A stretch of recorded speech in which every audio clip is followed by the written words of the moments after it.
Assalamualaikum warahmatullahi wabarakatuh. Alhamdulillahirabbil alamin. Wa bihi nasta'in wa ala umuri dunya waddin. Wassalatu wassalamu asrafil anbiya'i wal mursalin sayyidina Muhammadin wa ala alihi wa sahbihi ajmain, amma ba'du.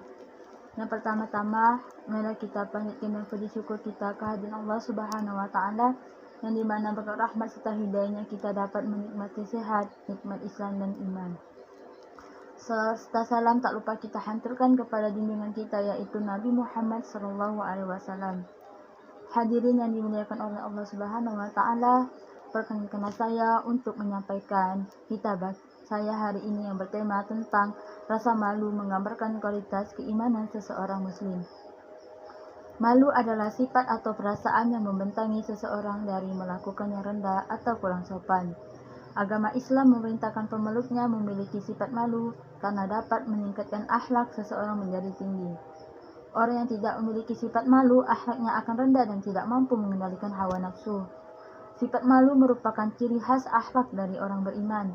Orang yang memiliki sifat ini, jika melakukan kesalahan atau yang tidak patut bagi dirinya, maka akan menunjukkan rasa penyesalan.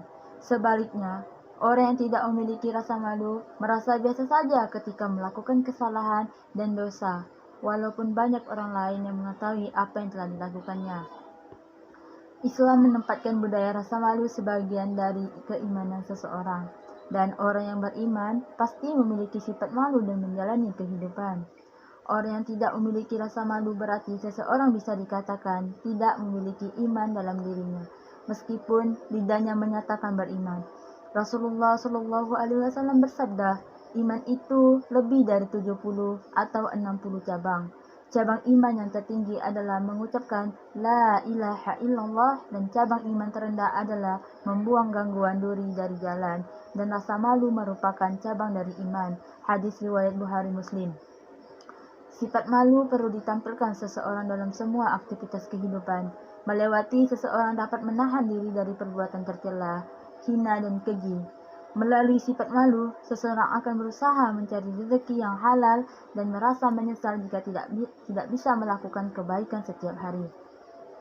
Hadirin yang dimuliakan Allah, apabila seseorang hilang rasa malunya secara bertahap, perilakunya akan buruk, kemudian menurun kepada yang lebih buruk, dan terus meluncur ke bawah dari yang hina kepada yang lebih hina sampai ke derajat paling rendah.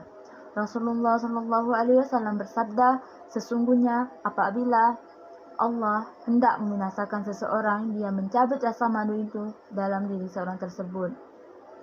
Apabila rasa malunya sudah dicabut, maka orang tersebut tidak menjumpai kecuali dijauhi.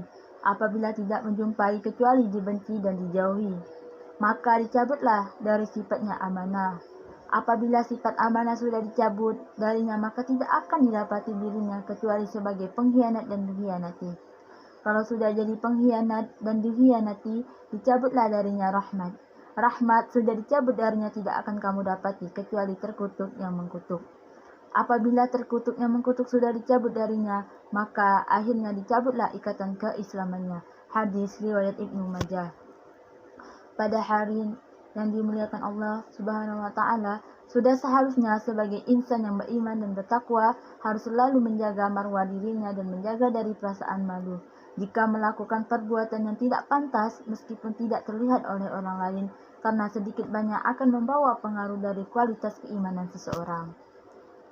Sifat rasa malu ada 3 macam. Sifat malu yang perlu melekat pada diri seseorang. Yang pertama, rasa malu kepada diri sendiri. Ketika sedikit melakukan amal soleh di hadapan Allah dan kebaikan untuk umat dibandingkan orang lain, rasa malu ini mendorongnya meningkatkan kualitas amal soleh serta pengabdian seseorang kepada Allah Subhanahu wa taala. Yang kedua yaitu sifat malu kepada sesama manusia. Ini sangat penting karena dapat mengendalikan diri agar tidak melanggar ajaran dan tuntunan agama Islam. Meskipun yang bersangkutan tidak memperoleh pahala sempurna lantaran rasa malunya bukan karena Allah, namun malu seperti ini dapat memberikan kebaikan baginya dari Allah karena ia terpelihara dari dosa. Sifat ketiga yaitu malu kepada Allah. Ini malu yang sangat terbaik dan dapat membawa kebahagiaan hidup. Orang yang malu kepada Allah tidak akan berani melakukan kesalahan dan meninggalkan kewajiban selama meyakini sesungguhnya Allah tidak pernah tidur dan maha melihat apa yang diperbuat oleh hambanya. Wahai hadirin yang dimuliakan oleh Allah Subhanahu wa Ta'ala, mengingat sifat malu merupakan hal yang sangat penting sebagai benteng pertahanan untuk memelihara akhlak seseorang dan sumber utama dari kebaikan.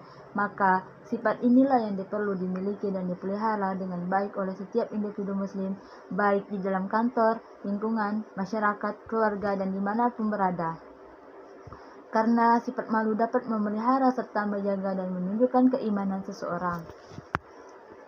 Rasulullah Shallallahu Alaihi Wasallam bersabda dalam sebuah hadis yang diriwayatkan oleh Al-Hakim, ia berkata, iman dan malu merupakan pasangan dalam segala situasi dan kondisi.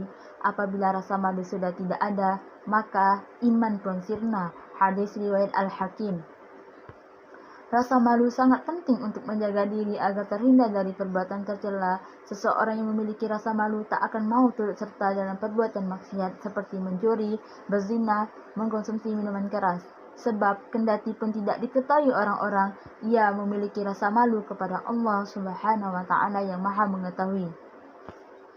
Dalam ajaran Islam, bahwa berbagai hal yaitu agama, jiwa, harta, dan keturunan akal harus selalu dijaga. Bahkan untuk mempertahankan harga diri atau jiwa termasuk rasa malu disebut sebagian dari iman. Dikatakan dalam hadis Nabi bahwa malu adalah bagian dari iman. Harga diri dan rasa malu dalam kehidupan sehari-hari menjadi sedemikian penting sehingga dikatakan bahwa manakala tidak punya rasa malu, maka berbuatlah sekehendak hatimu. Memang harga diri dan malu menjadi kekuatan untuk menahan atau sebaliknya, mendorong seseorang melakukan sesuatu perbuatan tertentu. Seseorang akan melakukan sesuatu atau tidak melakukan sesuatu atas dasar kepentingan rasa malu atau harga diri. Oleh karena itu, harga diri dan rasa malu selalu menjadi sangat penting untuk selalu dimiliki oleh siapapun. Namun, menjaga harga diri dan rasa malu ternyata bukan perkara mudah. Tidak semua orang mampu menjalaninya. Seseorang yang sudah tergila-gila dengan harta, jabatan, dan bahkan juga berbagai syahwat yang tidak bisa ditahan, maka berakibat harga diri dan rasa malu yang seharusnya dijaganya baik-baik menjadi hilang dan sendirinya.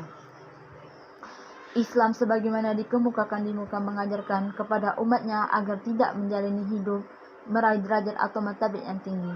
Konsep-konsep tentang orang yang berderajat tinggi diajarkan dalam Islam, misalnya muttaqin, mukminin, ulul albab, dan seterusnya. Orang-orang yang meraih gelar terhormat tersebut adalah biasanya lantaran sukses di dalam menjaga harga diri dan rasa malu. Sebaliknya, seseorang yang sudah tidak memiliki harga diri dan rasa malu sebetulnya sudah kehilangan segala-galanya. Tanpa memiliki harga diri dan rasa malu, maka seseorang akan dengan seenaknya melakukan sesuatu. Apakah sesuatu itu pantas atau tidak pantas, baik dan tidak baik, lazim atau tidak lazim, rasa malu bisa menjadi perisai bagi seorang muslim yang membentenginya dari hal yang menjijikkan dan melakukan perbuatan yang menyalahi tuntunan syariat. Malu menjadi pangkal kebaikan dan keimanan seseorang. Dalam hadis, Rasulullah Shallallahu Alaihi Wasallam bersabda, rasa malu tidak pernah mendatangkan kecuali kebaikan. Hadis riwayat Bukhari, Muslim. Oleh karena itu, seseorang dengan memiliki sifat malu, ini kebaikan akan senantiasa datang menghampirinya dan akan membantunya dalam menghalangi untuk melakukan perbuatan maksiat dan dosa. Sekian dari saya, dan mohon maaf apabila apa yang saya sampaikan menyakiti dan tidak berkenan. Semoga apa yang saya sampaikan dapat bermanfaat bagi kalian semua. Wassalamualaikum warahmatullahi wabarakatuh.